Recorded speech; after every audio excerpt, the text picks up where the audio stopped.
Los temas principales discutidos en la mañanera del 16 de julio fueron saneamiento de tres de los ríos más contaminados del país, el Atoyac, el Lerma-Santiago y el Tula. Tres ríos que tienen la mayor carga de contaminación. Agenda de Quintana Roo, la presidenta visitará Tulum para atender descontentos en la zona turística y el Parque del Jaguar. Además, se evaluará la estrategia para la recolección de sargazo en alta mar y su posterior aprovechamiento en un parque de economía circular en Puerto Morelos. Este fin de semana vamos a Quintana Roo a tres temas principales. El primero, a visitar Tulum, la zona turística, el Parque del Jaguar, porque sigue habiendo algún descontento de quien llega a Tulum. Entonces vamos a ver exactamente qué está pasando y ahí con todas las instituciones vamos a resolver, hablar con los hoteleros, con los comerciantes de la zona para ver exactamente qué está pasando y cómo lo resolvemos. Desde una perspectiva de alfabetización mediática, los elementos que destacan de esta conferencia de prensa matutina del 16 de julio de 2026 son: número 1. Gestión de la agenda y encuadre. La presidenta Claudia Sheinbaum utiliza el espacio para establecer su propia agenda temática antes de pasar a las preguntas. Al presentar tres temas clave, el gobierno toma el control de lo que se considera noticioso para el fin de semana, dirigiendo el foco de la opinión pública hacia estas prioridades estratégicas. 2. Uso de evidencia visual para legitimación. La presentación técnica sobre el saneamiento de ríos es un ejercicio de transparencia estratégica. Al mostrar fotos de cómo los encontramos frente a cómo los estamos arreglando, el gobierno emplea recursos visuales para contrastar la gestión pasada con la actual, buscando validar su política pública a través de evidencia tangible. Fíjense lo que significa el Lerma-Santiago, son 1,360 kilómetros, el río más complicado porque atraviesa, bueno, obviamente beneficia a 21.4 millones de habitantes, pero atraviesa el Estado de México, Querétaro, Guanajuato, Michoacán y Jalisco y Nayarit. El Tula, que atraviesa 191 kilómetros, 0.8 millones de habitantes y conecta el Estado de México con Hidalgo. Y el Atoyac, 162 kilómetros, 3.7 millones de habitantes y atraviesa Tlaxcala y Puebla. Y esto responde al compromiso 92 presidencial de la presidenta Claudia Sheinbaum. 3. Dinámica de cuestionamiento y gatekeeping. Durante la sesión de preguntas y respuestas se observa un ejercicio de mediación informativa. La presidenta filtra qué temas son objeto de discusión en la mañanera frente a otros espacios.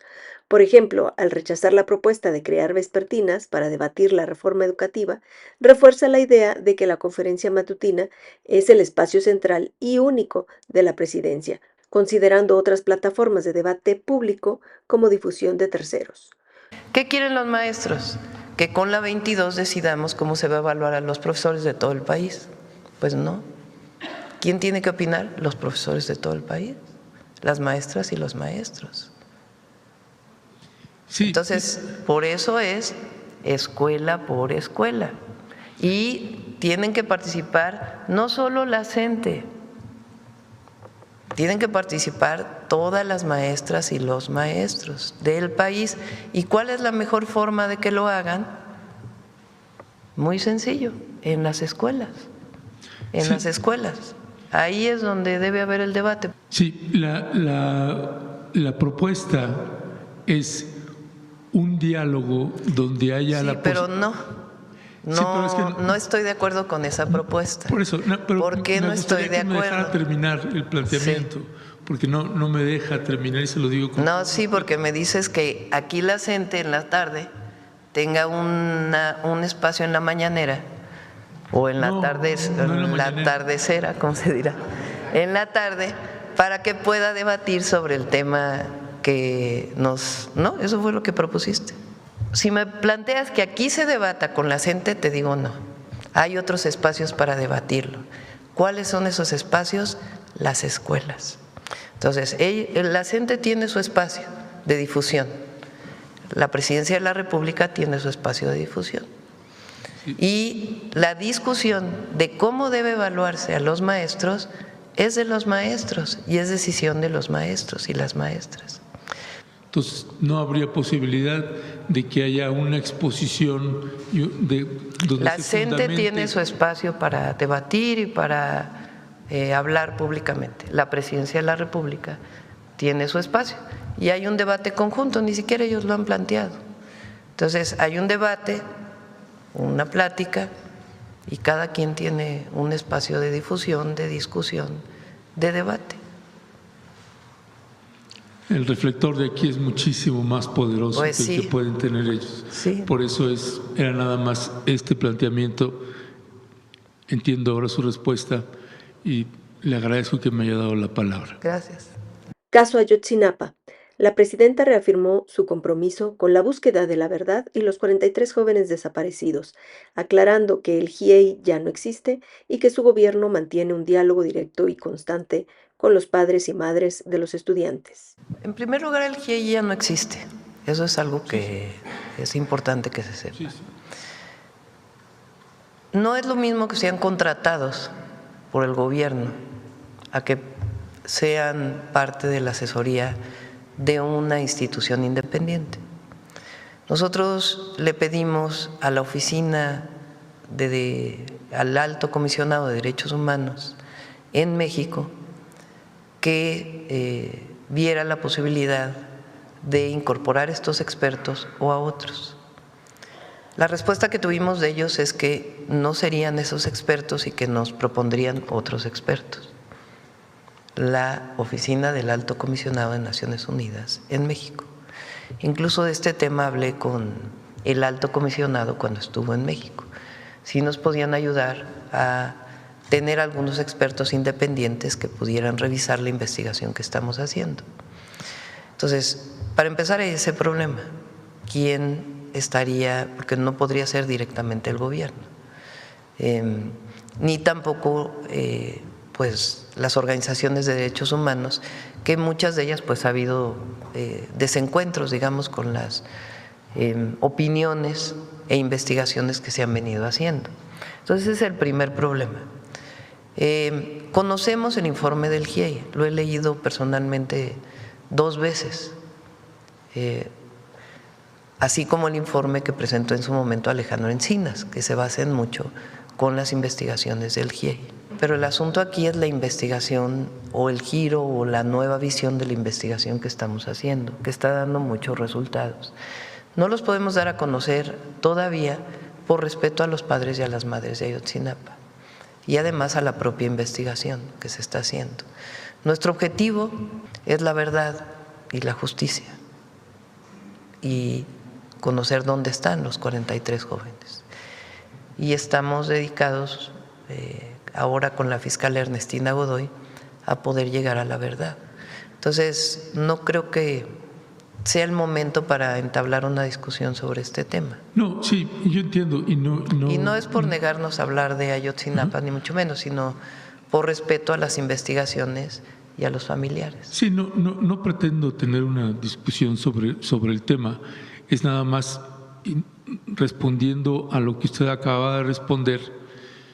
Por eso el planteamiento es en esa lógica que usted tiene, que dice lo que queremos es saber la verdad y encontrar a los muchachos.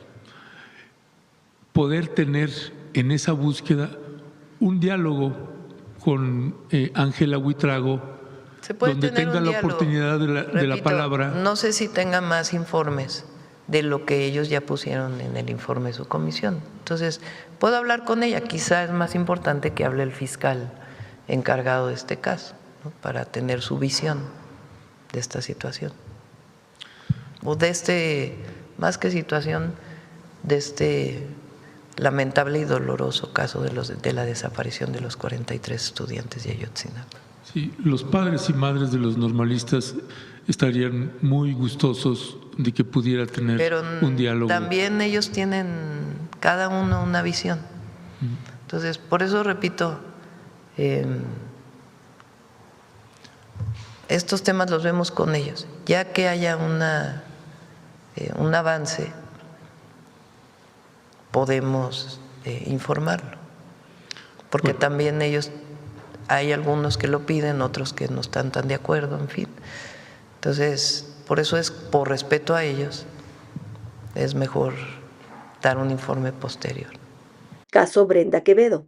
Se anunció la intervención para revisar este caso de presunta injusticia involucrando a la Secretaría de Gobernación y un llamado al Tribunal de Disciplina Judicial para evaluar el actuar del juez a cargo. El juez, que tiene por nombre Carlos Alberto Rico Mondragón, del Juzgado Primero de Distrito en materia penal aquí en la Ciudad de México, se niega a dar una audiencia para finalmente modificar las medidas cautelares que tiene Brenda Quevedo y que pueda salir, que pueda trabajar, que pueda rehacer su vida después de casi 19 años presa injustamente. Brenda Quevedo tuvo una hemorragia fuerte en febrero pasado y este juez no la dejó salir para atender su hemorragia. Quisiéramos saber si hay alguna manera de que el gobierno mexicano pudiera intervenir ya de una manera pues más categórica, que pudiera la abogada Carla Michelle Salas tener también un encuentro con la fiscal Ernestina Godoy, con funcionarios de su gobierno, para poder atender el caso de Brenda Quevedo. Me comprometo a 3 cosas. Una, que Luisa María Alcalde pueda revisar el caso y junto con Secretaría de Gobernación, la Subsecretaría de Derechos Humanos, vea si hay una violación a derechos humanos y que puedan atenderlo. Lo segundo, hablar con Ernestina Godoy para que pueda recibir a las abogadas. Y lo tercero, un llamado desde aquí al Tribunal de Disciplina del Poder Judicial para que pueda revisar este caso. Por lo que narras, pues es algo muy injusto. Entonces, las 3, Luisa María con Secretaría de Gobernación, Ernestina Godoy, llamarla personalmente, a lo mejor nos está escuchando, para que pueda tener una audiencia con las abogadas. Y lo tercero, un llamado al Tribunal de Disciplina Judicial del Poder Judicial para que revise el caso de este juez. La interacción con periodistas que plantean temas críticos como los casos de Ayotzinapa y Brenda Quevedo revela la tensión entre la rendición de cuentas y la narrativa oficial. La respuesta de la mandataria enfatiza que hay temas donde la verdad está en proceso de construcción interna con las familias, lo cual es una estrategia de comunicación para evitar juicios públicos prematuros sobre investigaciones en curso. 4. Memoria histórica y construcción de identidad. La sección Mujeres en la Historia de cada jueves es un ejemplo claro de alfabetización política y reescritura de la narrativa oficial. Al institucionalizar la conmemoración de figuras como Refugio Cuca García, el gobierno no solo comunica hechos, sino que moldea el canon histórico, seleccionando qué personajes merecen ser recordados y qué valores, como el sufragismo o la lucha social, deben ser integrados en la memoria colectiva nacional. Recordarán ustedes que en las efemérides oficiales de nuestro país no aparecía ninguna mujer ni todas las acciones que han realizado a lo largo de la historia y de las transformaciones de México. Desde ese julio hasta este julio ya de 2026, hemos recorrido la historia de 24 mujeres que se incorporaron a estas conmemoraciones cívicas y el día de hoy es un ejemplo. Un 16 de julio, pero de 1973, falleció Refugio Cuca García y es por ello que ustedes podrán ver la bandera de nuestro país el día de hoy izada a media asta, conmemorando este aniversario luctuoso de una extraordinaria mujer. Conozcamos a Cuca García.